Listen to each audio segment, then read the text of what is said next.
aí, meus queridos da 801?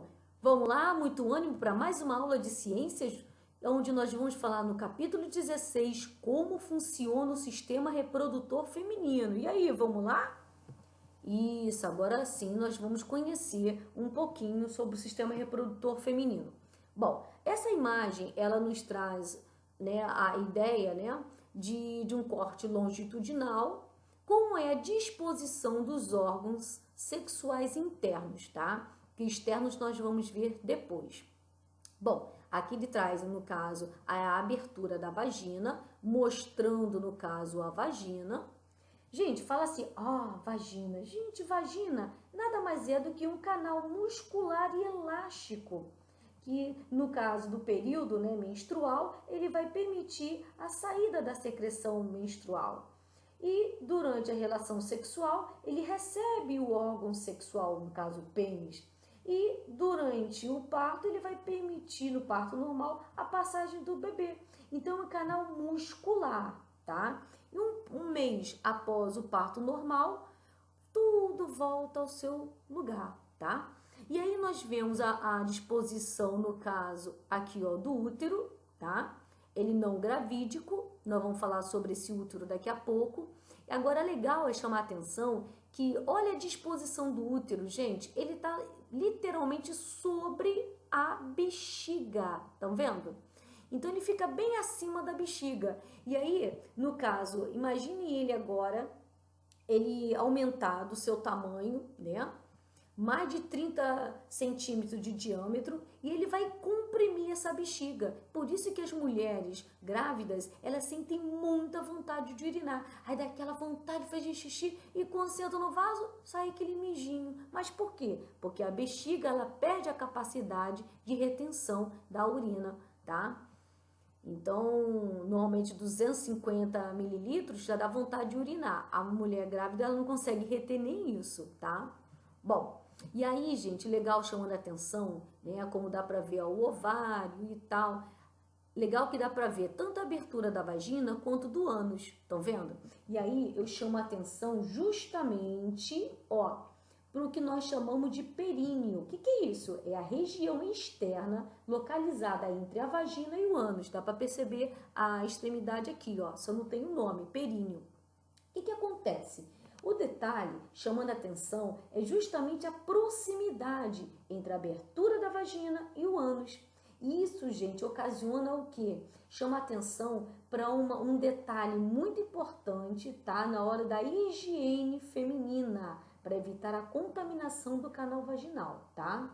Então, aí essa imagem dá pra gente ter uma noção melhor. E aí, na videoconferência, meninas, nós vamos falar um pouquinho mais sobre a higiene pessoal, ok? Me lembra isso aí, hein? Vamos lá. Então, agora sim, nesse slide, dá pra gente ter uma noção do que é a vulva. O que é vulva? Vulva é tudo isso que você tá vendo aí. Ou seja, o conjunto dos órgãos externos femininos, tá? Onde nós temos, no caso aqui, ó, vamos lá, a abertura da vagina, tá?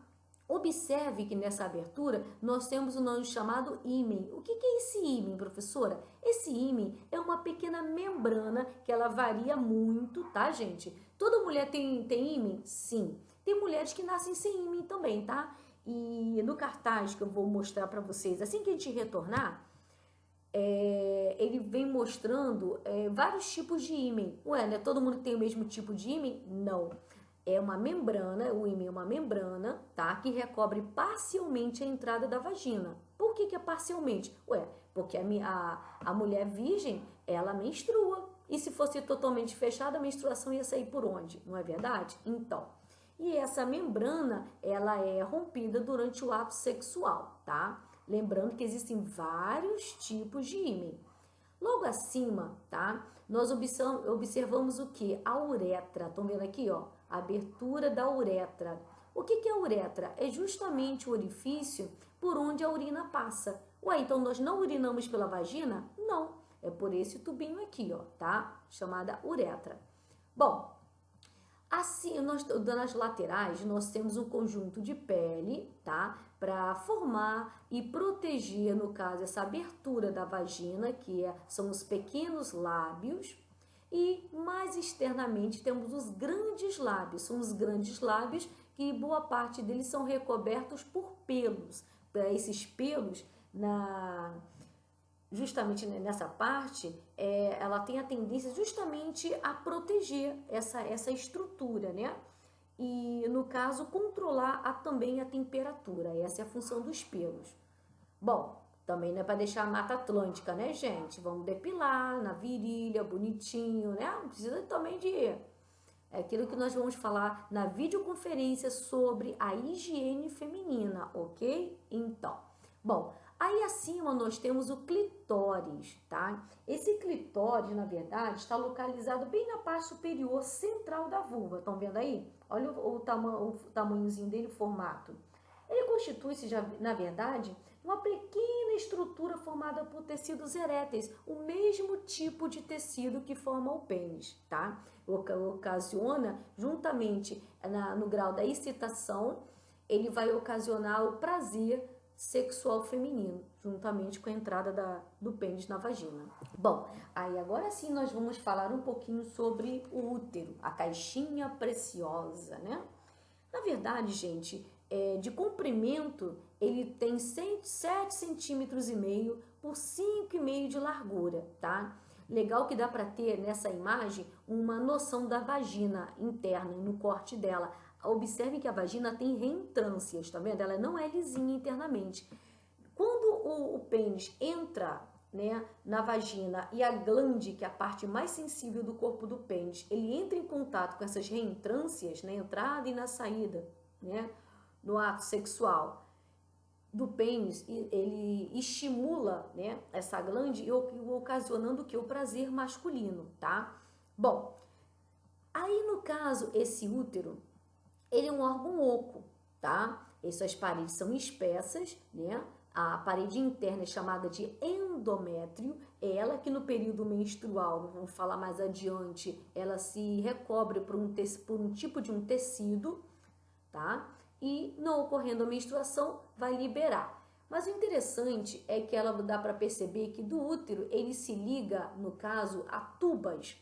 São chamadas de tubas, ou que são dois tubos, né? O que são tubas? São dois tubos, né? Que é tipo um canal, né, em forma de um funil, onde lá na sua extremidade final, né?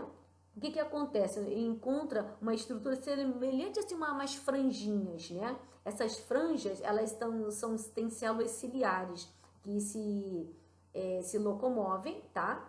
E aí, o que acontece? Elas têm a tendência a capturar o óvulo quando ocorre a ovulação, ou seja, quando ele é liberado do ovário. Estão vendo que ele é bem próximo e ligado ao ovário. Estão vendo aqui o formato dos ovários? Então, nessa imagem dá para ter uma disposição da vagina, do útero, na sua forma, no caso da interna do ovário. Tromba de Eustáquio, essa anatomia interna dá para a gente ter uma noção, meninas, fica melhor. Nós temos um tempo de validade desses ovários. É chato falar isso, né? Enquanto os meninos estão sempre produzindo, né? Bom, vamos falar agora, nós já nascemos com acontece? Vamos ver, aparece aqui chamado de folículos primordiais. Esses folículos, nós já nascemos com eles, nós não produzimos novos folículos, tá? Quer dizer que se você tem 23 anos, qual a idade dos seus folículos? 23 anos, tá? E aí o que acontece? Ele, no caso, ele tem a tendência a justamente ir amadurecendo, tá? E aí, vamos lá. Como assim? Como acontece isso? Bom, observem que, no caso, esses folículos, né? Nós já nascemos com eles e ao longo da escala de um ciclo menstrual, que nós vamos falar daqui a pouco, tá?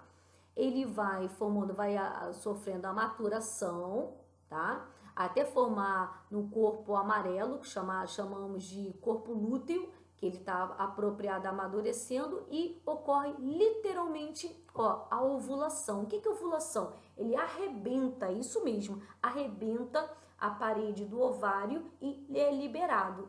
Quando ocorre a ovulação, esse óvulo é capturado justamente pelas franjas, tá, da tuba para levá-lo lá para a parte superior, né? Porque olha só, dentro das tubas, o que ocorre? Existe movimentos peristálticos, tá? E cílios no interior da tuba que vão permitir empurrar para cima da tuba, deixando esse óvulo lá, para esperar ser fecundado por um espermatozoide. Então, a fecundação ocorre aonde? Na parte superior da tuba. Chama a fecundação e tal. Vamos prestar um pouquinho mais atenção a essa aí, tá? Veja bem, nós estamos falando sobre o ciclo menstrual, certo? Bom, para ter uma noção disso, normalmente, sempre desconfiem da palavra normalmente, tá? Porque na espécie humana, na parte de genética, isso aí não funciona. Bom, então o que acontece? Normalmente, o ciclo menstrual, ele dura mais ou menos de 28 dias. Por que normalmente? Porque tem mulheres que dura mais, tá? Então varia muito isso aí, de mulher para mulher. Mas normalmente são 28 dias. Como é que nós contamos esse ciclo menstrual? Vamos lá. Para entender, para ficar melhor, vamos tentar mencionar que esse 28 dias você começa a contar no primeiro dia em que ocorre a menstruação, tá? Essa menstruação, normalmente também, né, vem essa palavra normalmente, 3 a 5 dias. Professora, eu fico 7, eu fico 10, eu sei, mas vamos usar a palavra normalmente, né? Então, 3, 5 dias, tá bom. E aí, o que acontece? Você contou no primeiro dia que ocorreu a menstruação, certo? 3, 5 dias que ela dura, tá? Por volta do 14º dia do ciclo, você começou a contar. Por volta do 14º dia do ciclo, ocorrem picos de hormônios. Lembram lá que nós já falamos que nós estamos sujeitos a hormônios, assim que entramos na adolescência, né? Então, lá da adenohipófise. Lembram lá do hormônio folículo estimulante? Que ele vai estimular o desenvolvimento dos folículos, né? Para amadurecer e ocorrer lá o que nós vimos lá, ovulação, que é a liberação do óvulo, né? Pelo ovário. E também, o que acontece? No caso, a liberação do hormônio luteinizante, que vai promover essa ovulação. Bom, daqui a pouco a gente volta nisso aí, mas vamos lá. Então, o que acontece nesses picos hormonais?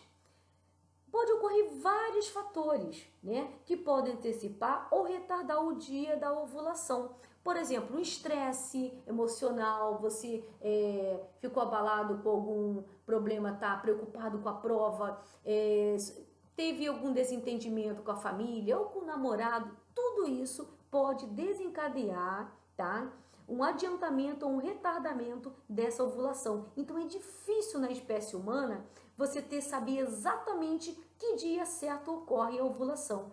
E é por isso que nós chamamos, né, esse intervalo que pode ou não engravidar de período fértil, tá?